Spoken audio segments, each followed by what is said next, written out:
So I was actually going to upload this edition of upcoming mods for Fallout 4 yesterday, but unfortunately, as I was trying to film this and actually get some of these images, Nexus was down. Or at least some of their services were seemingly down because a lot of the images wouldn't load, which was unfortunate, but that's okay because we do have largely the same video just coming out a day later. So yes, this is another episode of Upcoming Mods where I show you up and coming mods from different mod authors in the community. I'm going to have a link to everything I show you down below. I encourage you to click on some of those links, endorse the images. If it's a YouTube video, give them a view. But with all that being said, we could just jump into this video. To kick things off, we actually have a couple of cool new mods coming from Gauge Storm. He's produced quite a few cool things in the past, but now he's actually working on the Hydra. So this is going to be pretty interesting because it's a triple barrel shotgun, something we've seen many times in Fallout 4 modding. The difference being, instead of it being 2 on top and 1 under, even 1 on top and 2 under, it is 3 side by side by side. I don't think any of the present mods in this category use this same style, so it stand out for that reason, but also it just looks like it's going to be a ton of fun. In the description, he describes how it's going to have a lot of different customization options, including barrels, sights, textures, etc., and even some of them actually matching some of the things from older Fallout lore. But in addition, we have something else that's quite exciting. That's going to be the Spaz 12. This is going to be another mod he's working on. The image is quite a bit older. It's almost a month old at this point, but he does mention in the Hydra image that he is still working on the Spaz 12. This is one of those things that people have attempted in the past. We've gotten teaser images for the past, but nobody has released one, and for that reason, I am very excited. So we got another image of the Commonwealth Knight. If you guys don't know, this is actually going to be part of the Midwestern Power Armor Redux, but this is actually going to be one of the modifications for that power armor. As you can see, it looks really freaking cool. I showed you an image of it last episode, and now of course we got another image of it, this one being a little bit more in-game looking. I don't actually think it's an in-game image or it's a highly edited in-game image. Either way, the power armor itself looks absolutely amazing, and this is only increasing my hype for this. I'm excited for the overall Midwestern Power Armor Redux, but this specifically I think is going to be really cool and a lot of people are going to enjoy it. So then we actually got a new image from Millennia. The last time we got anything from this guy was in November of 2016, and whenever you post something, there is a lot of hype around it, this time being the N99 10mm. This being one of the 10mm that appeared in a previous Fallout game. He does mention that he's not going to promise it's going to be finished anytime soon, but this is actually one of his first times trying to learn how to model and not just do the textures, because that's typically what he's known for. This obviously looks quite good. Any mod from Millennia is pretty top notch. He actually had a ton of packs for Fallout New Vegas. Unfortunately, we don't have too many packs of weapons for Fallout 4, but this would be a welcome addition to the game for many. So we get some more on Beep. I showed you guys this last time. It was simply titled Beep. I don't actually know if there's a real title or if that is the real title. Either way, we get quite a few more images of this. It looks like it's going to be a futuristic styled assault rifle with a ton of customization options. It looks really cool. Some of them taking a modern approach, some of them taking a more futuristic or almost silly approach. And either way, I like the versatility we're seeing here. It seems like there's going to be a lot of mods, a lot of textures.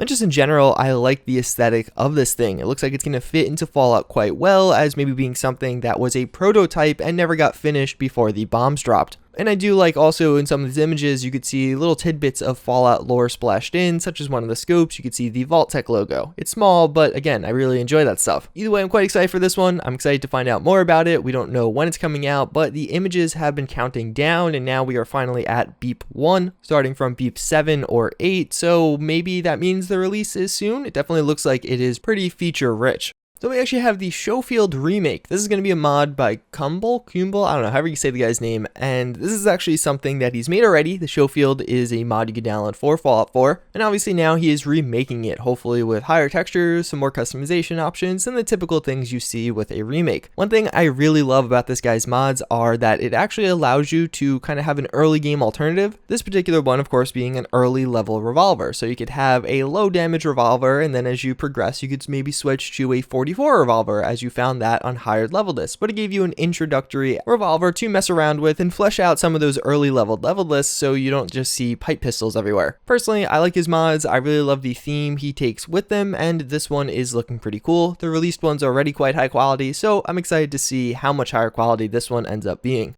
So we get some more updates to the laser rework, which now has a new name with EverEnergy Variety expansion and reworks. And more or less this started as a bit of an overhaul for the laser rifle, or that laser line in Fallout 4 as it exists, but now it's actually expanded to a lot of other weapons, giving them more customizability options, changing some of the looks of existing options, and all around I think making a lot of the weapons seem like they have a lot more kind of personality or flavor behind them and how you could customize them. In the background you can see some more of the modern options, some more of the makeshift options, which will also go along with that early levelness. Maybe you'll see these being used by raiders and be significantly lower damage. As this mod has progressed, I think it went from something I was, thought, okay, that's pretty cool, I'll put it in the series, to something I am very interested in and quite excited to actually get released. It seems like it's really going to flesh out some of these laser weapons. It's one of those things that maybe I'll never want to use the junk crappy version of the laser rifle, but being able to see that in the hands of raiders is going to be quite cool. I love when mods kind of flesh out the level list, add in a lot more variety into either armors or weapons, and it seems like this is going to be one of the mods that do that. As you can tell by the screenshots, it's not just adding in low level stuff, it's also adding in just a wide variety of things, radioactive, different ammo types, as well as now affecting multiple guns outside of just the laser rifle. It looks really cool, I'm very excited for it, and I think you should be too. So we got some more images of the GP5 gas mask. There's going to be a new gas mask coming into Fallout 4, but it's going to feature quite a few different customization options and actually just things to make the gas mask look really cool and fit your different armor aesthetics. I've said it in videos past, but I think gas masks are one of those things in Fallout 4 that could really just complete a look, make your character look way cooler than they do already. And these screenshots definitely do this thing justice. It looks really cool, and you can see it on all different kinds of armors and kind of layouts, whether it be a suit and tie or just full-on military gear and a helmet. I really love the look of this one. I think the gas mask has a nice aesthetic, and having a ton of customization options on gas masks is oddly enough something we just don't have in Fallout right now. There are tons of gas mask mods, but oftentimes you could change like one color to another color, but there's never really like true customization like this one does have. And then finally, to end things off, we actually have an update to Fallout Miami. It's kind of a mini update, but an interesting one nonetheless. So to start things off, we have one that I'm personally a massive fan of, and that is an orange. Yeah, it's going to be a new consumable in Fallout Miami, and actually the state fruit of Florida. I gotta say, I'm not a huge fan of Florida. I actually think it's one of the worst states, but the fact that their state fruit is an orange definitely makes me a bit more partial to them. And this one's actually pretty cool. They're implementing flashbangs with this new mod, so I'm excited to see how well this works and if it actually has some interesting mechanics, such as making enemies fear or just kind of walk away from the flashbang, being unable to attack or stunned in some way, like how they get stunned from melee. But obviously that could really change the way you play the game in certain situations, especially if you're playing on survival. You could literally throw in a flashbang and then go in with bullet time or something and try and take down all those enemies quite quickly. And then we actually have some more world space screenshots. I think the world space continues to be one of the coolest aspects about this mod, and this time it's going to be called North Weymouth. It's going to be a small town that has a population of 0 and actually where the story in Fallout Miami does start, so that's pretty interesting. Obviously it looks pretty cool. It looks like it's going to be a fun place to explore, again the world space being a really strong point of this mod. And in addition, they actually shout out their community Discord as well as the R-taking application, so if you do have a skill set or you just want to participate more so in their community, I will have a link to both of those things in the description down below.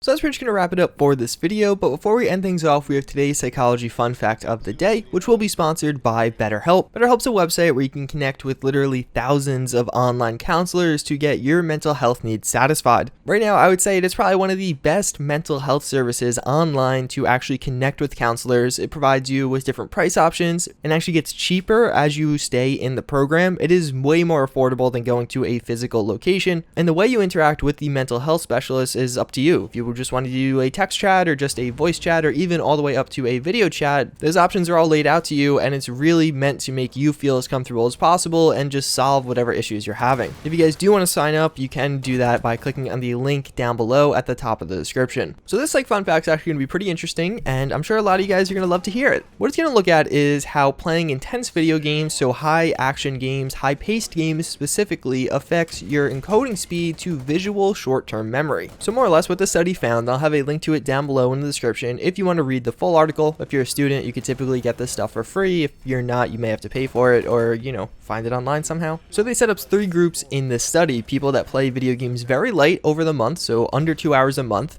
people who play moderately or otherwise dubbed casual players, aka 4 to 8 hours a month, or experienced players who play greater than 15 hours of video games a month. In all 3 of these groups, they were young adult males, so probably either late teens or early 20s. So they took these 3 groups and actually gave them certain tests based on their attention to find out how this affected your encoding speed. If you guys don't know, in the memory process, when you actually look at something, the way it gets put into your brain per se is called encoding. So when you're studying for a test and you want to remember that information, the process you're undergoing is encoding. When you later want to remember that information, the process is recall. So what this study found was playing action-based video games actually increases your encoding speed of visual information into visual short-term memory. So broken down, more or less what that is let's say you see something happen quickly, pass by you. How long it takes for your brain to actually visually see that thing and then put it into your brain, into your short-term memory. If you play a lot of high action video games, that process will be faster for you than somebody who either plays no video games or less video games than you. And in the same article, they do mention that it does scale. The more video games you do tend to play of this nature, this does improve for you. And the reason this is important is because for different attentional things, it is valuable. Being able to multitask or focus on multiple things at once, because you process each of those things slightly faster than the average person, or the average non-gamer per se. This one required a bit more explanation, so hopefully you guys actually followed along the way, but it was particularly relevant to what I imagine most of my audience is, so I did want to share it. As always, again, I thank you all for watching. I hope you enjoyed, and I hope to see you all next time. Later.